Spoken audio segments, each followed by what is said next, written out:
O que a Bíblia diz a respeito do diabo? Quem ele é, como surgiu e o que ele quer?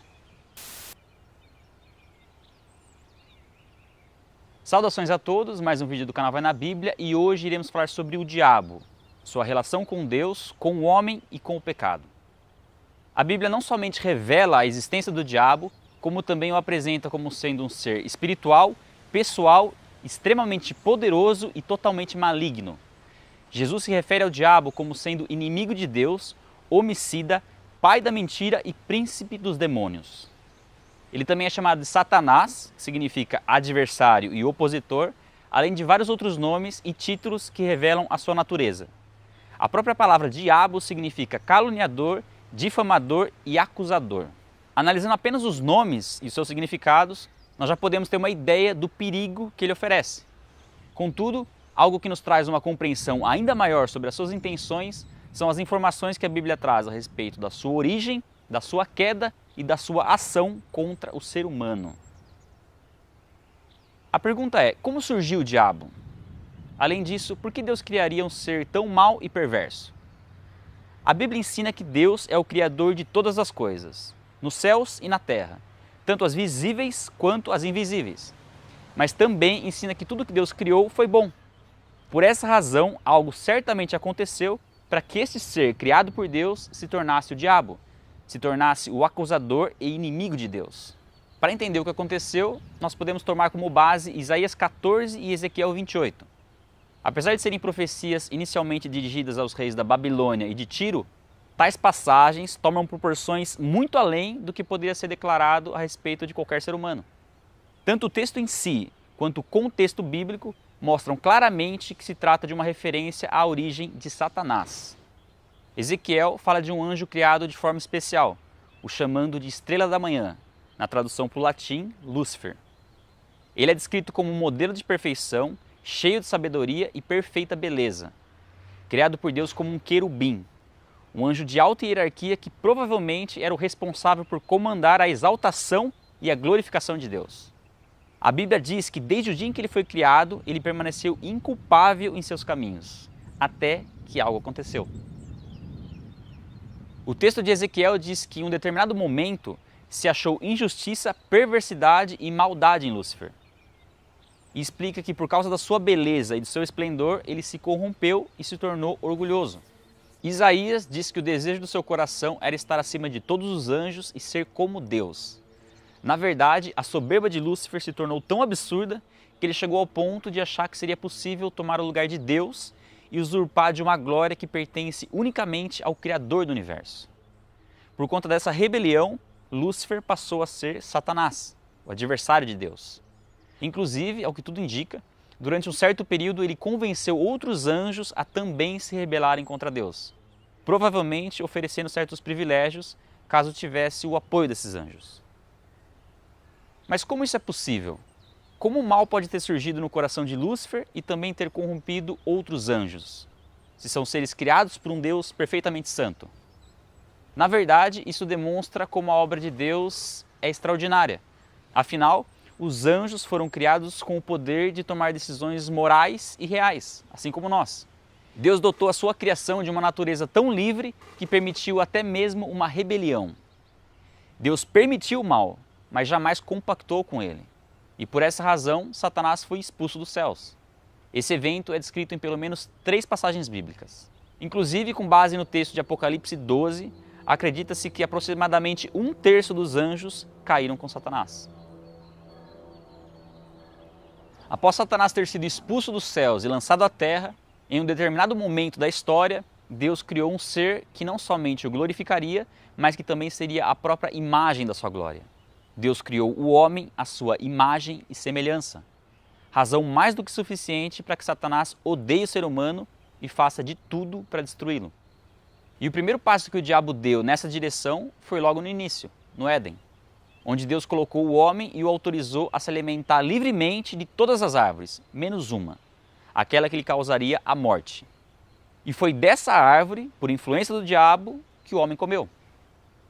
Parece absurda a estupidez do ser humano desobedecer à única proibição feita por Deus que visava o seu próprio bem, mas é interessante observar como isso aconteceu.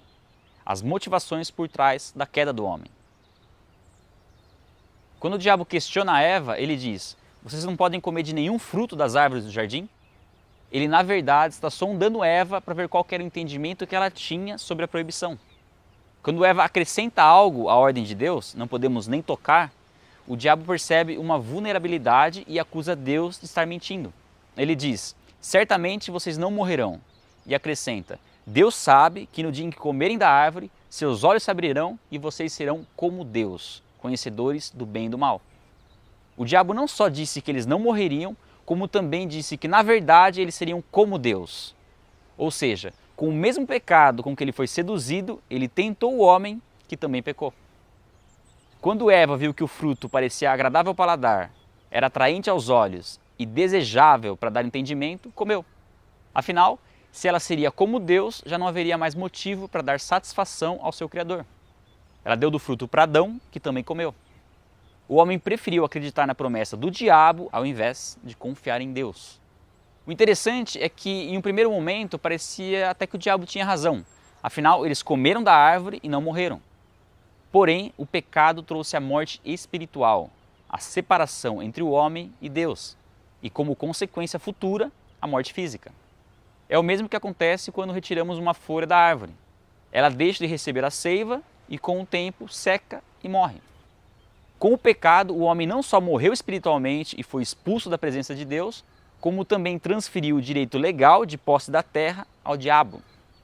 A partir da queda, toda a descendência de Adão, que inclui eu e você, nasceu separada de Deus, à semelhança de Adão. Sim, nós nascemos pecadores em um mundo governado pelo diabo.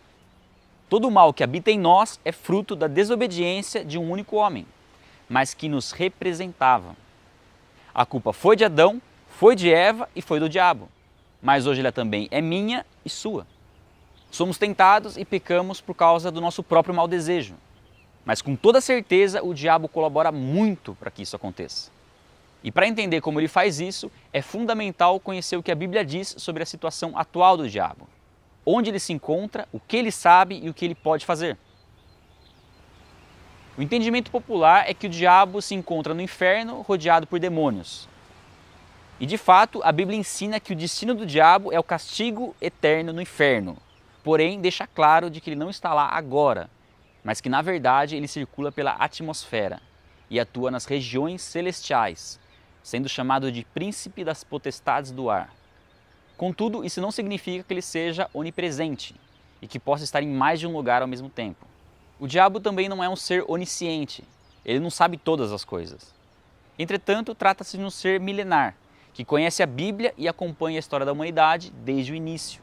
O diabo raciocina, pensa, age e aprende novas formas de deturpar a verdade a fim de enganar e manipular o homem. E mesmo não tendo acesso aos nossos pensamentos, através do que fazemos e do que falamos, ele conhece nossas inclinações, fraquezas e desejos.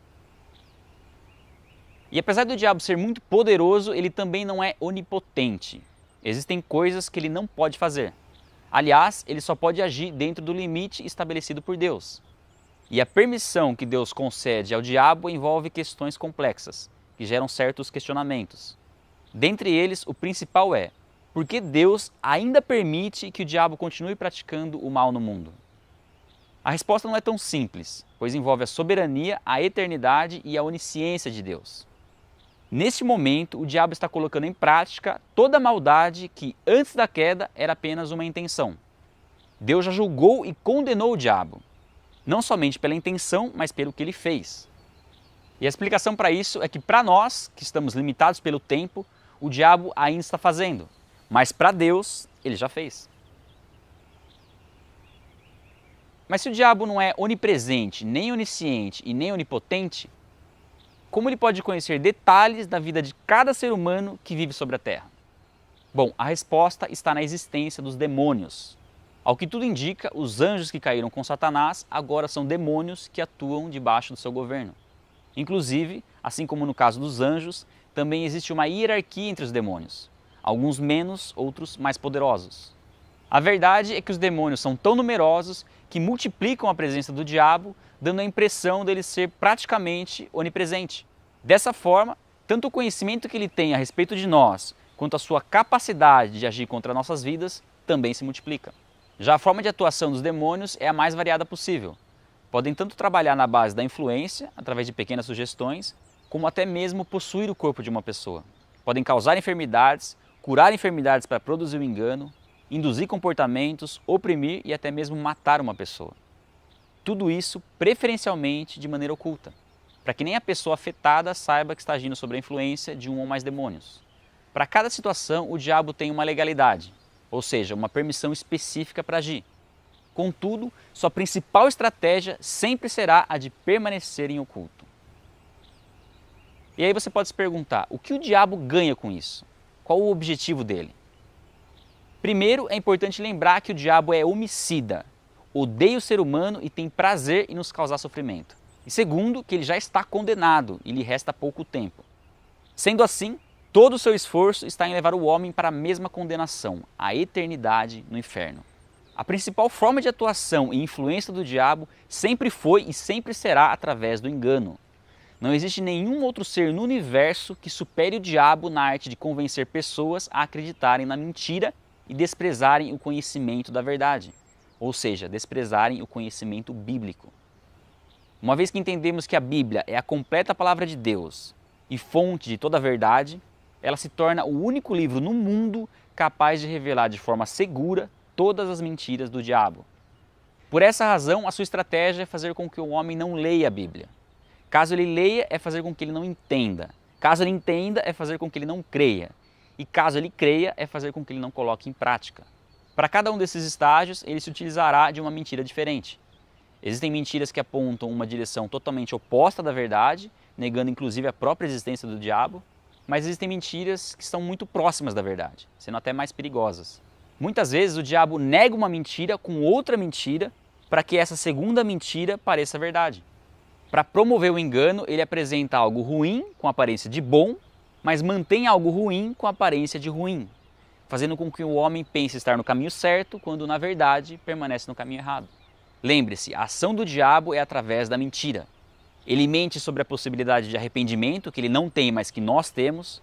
Ele mente sobre a salvação pela fé, mente sobre o perdão de Deus, sobre a ressurreição dos mortos, sobre o juízo de Deus, sobre a vida eterna. Ele mente sobre tudo. Não é aparecendo com chifre, rabo e tridente que o diabo promove o engano. Afinal, quem adora uma imagem do demônio sabe muito bem o que está fazendo. Agora, quem adora uma imagem de um ser celestial, este sim, através do engano, pode estar adorando ao diabo. Por causa do pecado, nossa condição natural já é a de condenação. O trabalho do diabo é apenas nos manter em uma condição em que nós já nos encontramos. O que ele precisa é esconder de nós o amor de Deus e a salvação que há em Jesus Cristo. Aquilo que o diabo procura ocultar, Deus, em sua infinita sabedoria, já nos revelou através da Bíblia.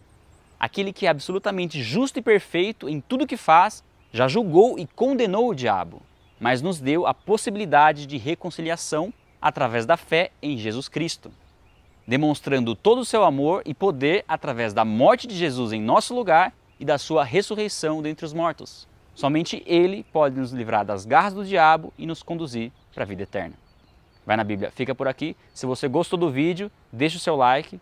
Não se esqueça de se inscrever no canal e compartilhar o vídeo nas redes sociais. É isso aí, fica na paz e até a próxima.